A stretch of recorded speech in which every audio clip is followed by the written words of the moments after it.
जय श्री माता श्री आदिशक्ति माता श्री निर्मला देवी माँ की जो सहज योग आज का महायोग है। सहज योग में हम श्री आदिशक्ति श्री निर्मला माता का ध्यान करते हैं। उनके सामने हम दिया जलाते हैं और हाथ खोल के उनसे प्रार्थना करते हैं। हमारे शरीर के अंदर श्री आदिशक्ति श्री निर्मला माता ने बताया है कि हमारे शरीर के अंदर 3 नाड़ियाँ हैं, बाएं नाड़ी, दाएं नाड़ी और मध्य नाड़ी। इन्हीं नाड़ियों पर श्री आदिशक्ति श्री निर्मला माता ने हमको 7 चक्र बताए हैं। हमारे पहला चक्र हमारा जो हम ज़मीन में बैठते हैं, जो हिस्सा हमारा शरीर में लगता है, वह हमारा मूलाधार चक्र है। पेट और जांघ का जोड़ हमारा स्वादिष्ठान चक्र, नाभि हमारा नाभि चक्र है, हृदय हमारा हृदय चक्र, गला हमारा विशुद्धि चक्र, माथा हमारा आज्ञा चक्र है, तालु भाग हमारा सहस्त्रार है। इस प्रकार के ये 7 चक्र हमारे तीनों नाड़ियों पर हैं। इन्हीं नाड़ियों के खराब होने से हमको बीमारी पैदा होती है और इन पे जो हमारे चक्र हैं उनके खराब होने से भी हमको कई प्रकार की बीमारियां पैदा होती हैं, जिनके बारे में हमें कोई जानकारी नहीं होती है। लेकिन श्री आदिशक्ति श्री निर्मला माता ने हमको जो ज्ञान दिया है, जो हमको उन्होंने क्रिया बताई हैं, उसके द्वारा हम अपनी बीमारी को सही कर सकते हैं। श्री आदिशक्ति श्री निर्मला माता हमारी सारी विनती प्रार्थना स्वीकार करती हैं। हमको आदिशक्ति श्री निर्मला माता जी की फ़ोटो के सामने हमको दिया जलाना चाहिए। चाहे तेल का हो, चाहे सरसों का तेल का हो, चाहे तिल्ली का तेल का हो, चाहे घी का हो, चाहे ना हो तो मोमबत्ती भी आप जला सकते हैं जब तक आप माँ के सामने बैठते हैं तो। और हमको माँ के सामने दोनों हाथों को खोलकर बैठना चाहिए और माँ से प्रार्थना करनी चाहिए कि माँ मेरी हर परेशानी को, हर बीमारी को, हर दुविधा को दूर कर दीजिए। माँ हमारी सब विनती प्रार्थना स्वीकार करती है। आज मैं आपको नसों में ब्लॉकेज के बारे में बताऊंगी, कमजोरी के बारे में बताऊंगी, हाई बीपी और कोलेस्ट्रॉल के बारे में भी मैं आपको बताऊंगी। हमको कई लोगों की नसों में ब्लॉकेज हो जाते हैं, पैरों में की नसों में ब्लॉकेज हो जाते हैं, जिससे उनको चलने में परेशानी होती है। हाई बीपी हो जाता है, हाई बीपी की वजह से उनको परेशानी होती है। जब हमको हाई बीपी होता है तब हमको अपना हृदय चक्र को शुद्ध करना चाहिए। माँ के सामने बैठकर प्रार्थना करनी चाहिए, माँ मेरे जो है बीपी को सही कर दीजिए। अगर आपका हाई बीपी होता है तो आप दाएं हृदय चक्र को शुद्ध करें। जो हमारा जब दाएं हृदय चक्र खराब होता है, दाएं नाड़ी खराब होती है तो हमारी हर चीज़ें बढ़ती हैं।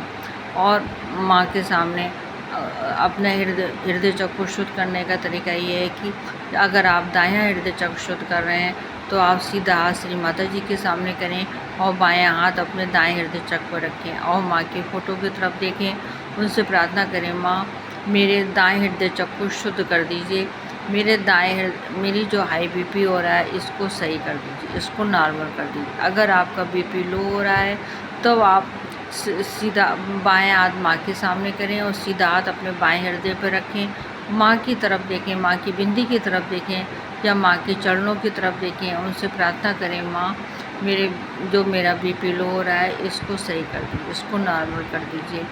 तो माँ हमारी ये सारी विनती प्रार्थना स्वीकार करती हैं। और हमको जल क्रिया करनी चाहिए। जल क्रिया हमको रोज़ करनी चाहिए, क्योंकि जल क्रिया करने से हमारे जो चक्र हैं वो शुद्ध होते हैं, हमारी नाड़ियाँ शुद्ध होती हैं और हमारे जो अंदर निगेटिविटी होती है वो भी हमारे पानी के द्वारा निकल जाती है। निगेटिविटी हमें कई प्रकार से हमारे अंदर प्रवेश करती है।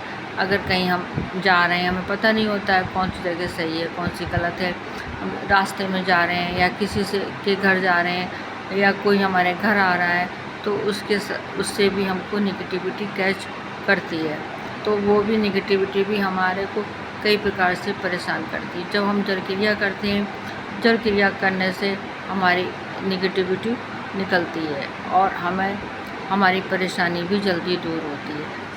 आदिशक्ति माता जी श्री धन्वंतरी माँ भी हैं, तो इन्होंने धन्वंतरी माँ के रूप में भी इन्होंने हमें कुछ खाने पीने की चीज़ें के बारे में बताया है, जिसको हम खा के अपनी बीमारी को दूर कर सकते हैं। लहसुन बहुत ही अच्छी चीज़ है। लहसुन को खाने से हाई बीपी कम करता है और जोड़ों के दर्द को भी ठीक करता है। लेकिन हमको सवेरे के टाइम एक लहसुन की पूरी 1 गिलास पानी के साथ में खानी चाहिए। फिर धीरे धीरे इसको हमको बढ़ाना चाहिए। धीरे धीरे जब जब आप दो दो पे दो दो या तीन तीन इससे ज़्यादा ना खाएं, और मतलब लेकिन धीरे धीरे ही इसको बढ़ाएं। जब आप एक कोई खाएं आपको आराम लगे, उसके बाद में फिर आप 2 कर दें, फिर आप 3 कर दें, लेकिन 3 पोई से ज़्यादा ना खाएं। सवेरे के टाइम आपको खाली पेट ये लहसुन की पोई को खाना है। ये लहसुन की पोई खाने से हमारा कोलेस्ट्रॉल, नसों के ब्लॉकेज और हाई बीपी कंट्रोल में होता है। हमको ये सब चीज़ें खाने से हमारी बहुत बीमारियाँ, ये सब चीज़ें बीमारी हमारी दूर हो जाती है। हमको कोलेस्ट्रॉल कम करने के लिए हमको अखरोट खाना चाहिए। अमरूद के पत्तों को, जो कोमल पत्ते होते हैं अमरूद के, उनको चबाना चाहिए 3 या 4, या फिर उनका काढ़ा बनाकर पीना चाहिए। काढ़ा बनाने का तरीका वही है कि 3-4 पत्तों को धो के 1 गिलास पानी में उसको आप खूब उबाल लें।